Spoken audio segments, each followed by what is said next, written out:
otra historia.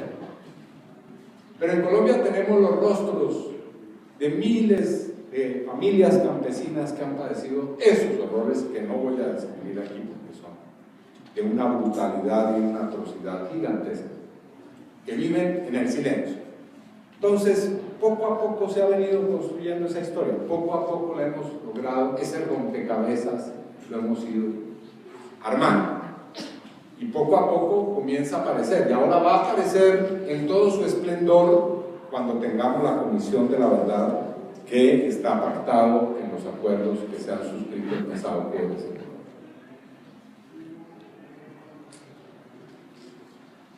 Después de tantos años de lucha armada, ¿qué crees tú que determinó que el contexto fuera favorable para concretar un acuerdo de paz? Bueno, yo diría que aquí hay múltiples factores, pero yo creo que algunos de los más significativos podrían encontrarse en que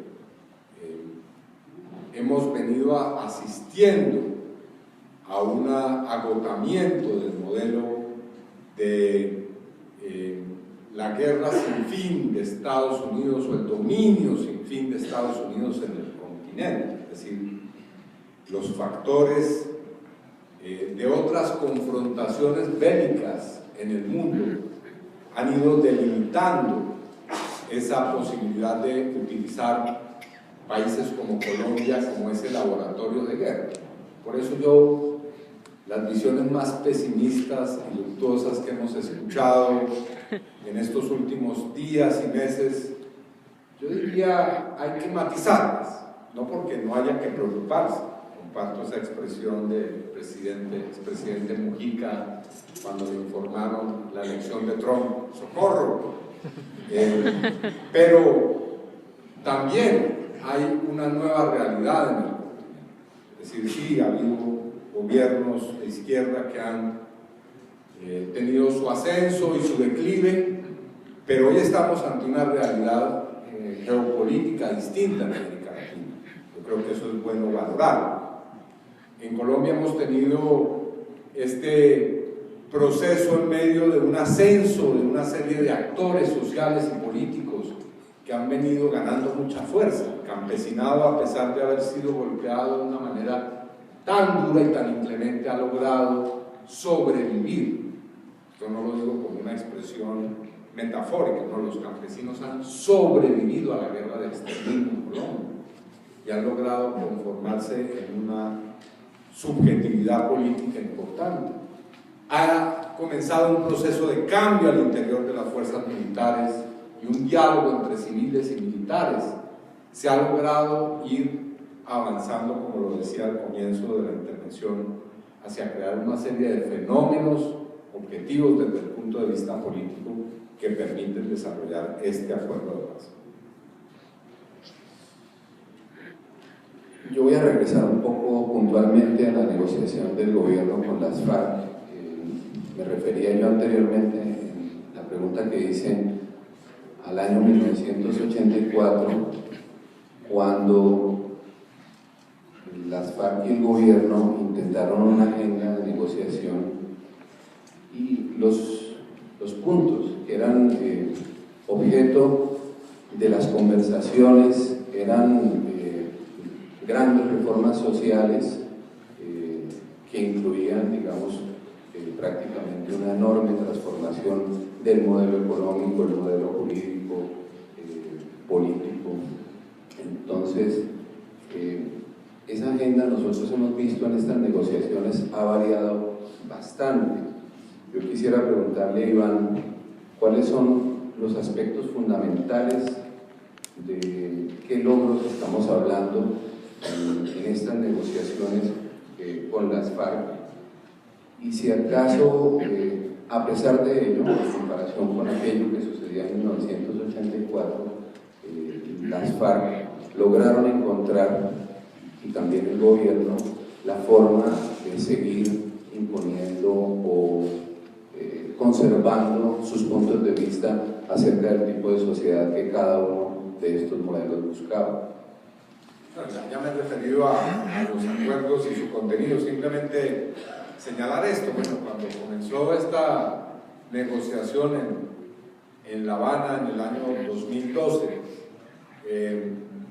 la guerrilla de las FARC llegó a La Habana con el programa bolivariano para la Nueva Colombia, que incluía 12 puntos con todas las reformas habidas y por haber, incluso con el planteamiento de que había que cambiar el sistema capitalista y el modelo neoliberal.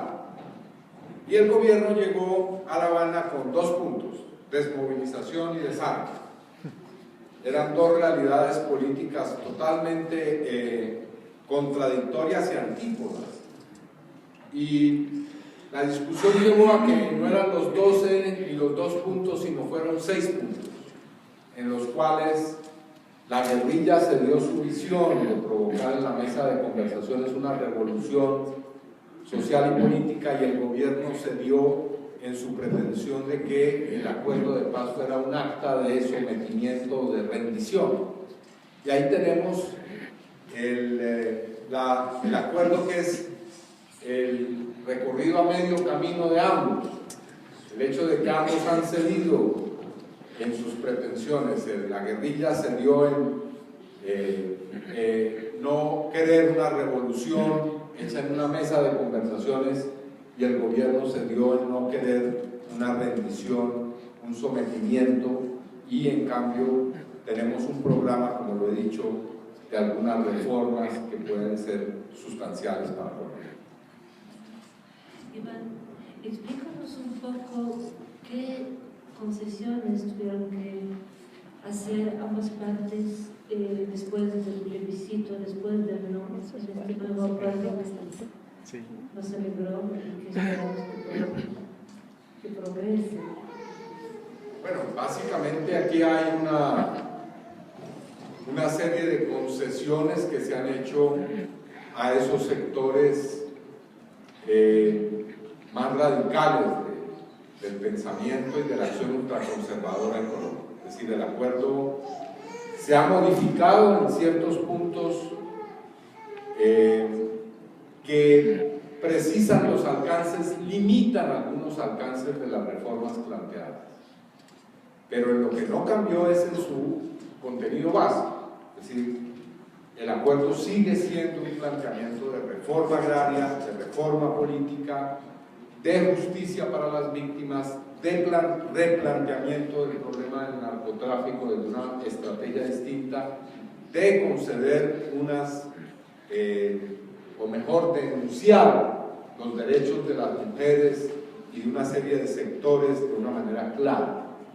Entonces sí, hubo que hacer una limitación, hubo que hacer unos cambios que permitieron llegar a este nuevo acuerdo, lo cual no significa que no vamos a seguir en la lucha con esos sectores. Es decir, el miércoles o jueves en Colombia comienza una lucha distinta, que ya no es la de lograr un acuerdo, sino lo que es más difícil todavía, lo de aplicar un acuerdo, que va a ser una lucha realmente titánica, pero que va a ser dada en otras condiciones.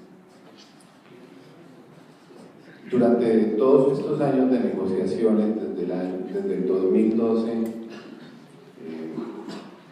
surgió un nuevo movimiento político llamado Marcha Patriótica, y este movimiento ha recientemente denunciado que desde septiembre de 2011 hasta la semana pasada han sido asesinados 126 miembros de ese movimiento, aparte de diversas amenazas, etc. Yo quisiera preguntarle a Iván, habida cuenta de que ya se vivió el exterminio de la Unión Patriótica, ¿cuál es el riesgo de que nuevamente vuelva a repetirse ese capítulo de la historia donde se dé un exterminio selectivo y masivo con los mismos tipos de procedimientos propios de un genocidio? Bueno, tenemos un grave problema, y es que a pesar del acuerdo de paz, a pesar del cese de hostilidades que se ha dado, siguen vivos una serie de factores de riesgo. Uno de ellos es el empleo del paramilitarismo como una estrategia que ha sido profundamente agresiva y destructiva. Tenemos una confrontación que sigue con el Ejército de Liberación Nacional, que es una guerrilla más pequeña, pero que sigue ahí presente como confrontación que se está dando en medio de unas conversaciones. Tenemos las estructuras vivas del narcotráfico. Así que efectivamente tenemos una serie de factores de alto riesgo, pero también tenemos una ciudadanía que está ahí, que está pidiendo la paz. Yo quiero decir que el hecho de que en Colombia haya habido una mitad de la ciudadanía que votó el 2 de octubre a favor de los acuerdos es una gran noticia, es una noticia muy importante. Eso quiere decir que hay unas fuerzas en el país que están dispuestas a avanzar de manera decidida a la paz, y creo que hay un contexto en distintos sectores de la comunidad internacional que favorecen el proceso de paz y que pueden acompañar ese proceso. Uno de esos factores es la presencia de la misión de observación del Consejo de Seguridad de las Naciones Unidas y de muchos otros observadores internacionales, que es algo con lo cual no hemos contado en ningún otro proceso de paz. Yo quería cerrar un poco con lo que viene. El martes de la semana que comienza, el Congreso tiene que refrendar el nuevo acuerdo de paz y comienza una etapa de implementación de más de 50 proyectos de ley que buscan darle vida a lo acordado, y pues las expectativas de que esto salga adelante tienen que ver con que esa labor legislativa no se cruce con la próxima campaña presidencial. Quería preguntarte tú cómo ves el papel del Congreso en lo que viene y cuáles son las garantías que le ves a la sostenibilidad de la acuerdo. Bueno, decía que el hecho de que se firme un acuerdo es apenas el comienzo de un proceso. Ahora viene una tarea que es muy exigente. Se trata ahora de elaborar en el Congreso de la República, que es un Congreso en el cual las mayorías pueden variar, los proyectos de ley, las reformas constitucionales que desarrollan los acuerdos. O sea, podrían meter trampa los enemigos del proceso de paz en la redacción de las leyes. Es un desafío muy grande. Ahora, nuestra esperanza y nuestra convicción está en que habrá sectores que nos acompañarán en la defensa de esa implementación de los acuerdos, y no solamente en las leyes. Más allá de eso, lo importante son los hechos políticos que se creen en los territorios, los hechos de reconciliación, los hechos de impulso de la paz que aparezcan en toda la sociedad y en todos los rincones de la sociedad colombiana. Bueno, ya que me dicen que estamos en el cierre, yo quisiera simplemente decir esto, porque el tono de los paneles anteriores me dejó un poco sin sabor, es decir, hay una nota de pesimismo general en el ambiente. Bueno, yo quiero decir lo siguiente: por lo menos en Colombia tenemos una nota de esperanza, es decir, en medio de un país, de un mundo en el cual las noticias son de más conflictos, de más acciones violentas. Bueno, Colombia le está lanzando al mundo por primera vez, en un momento en el cual Colombia se sale del libreto y le lanza un llamado de esperanza a la comunidad internacional. Sí es posible hacer la paz, sí es posible que el diálogo construya relaciones de convivencia, sí es posible derrotar a los sectores conservadores, sí es posible convertir los derechos en realidad. Y ese es el mensaje que nosotros quisiéramos traer a esta feria que es tan importante y la cual agradecemos nuevamente esta invitación. Bueno, muchas gracias.